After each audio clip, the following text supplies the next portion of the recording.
هنعمل قرص فلاحي.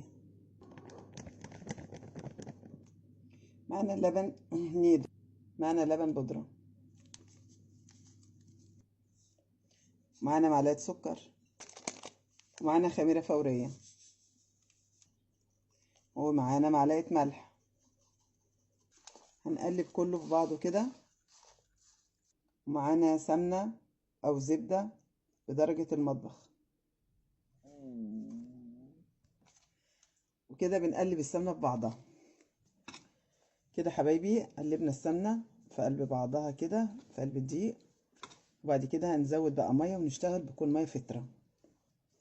نعمل نقرة كده وننزل عليها بمية فترة كده. حبايبي العجينة ما شاء الله اللهم بارك كده اتلمت معانا وبقى جميلة كده بالشكل ده.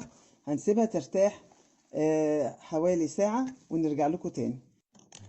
بسم الله الرحمن الرحيم. كده خمرت معانا. بسم الله الرحمن الرحيم.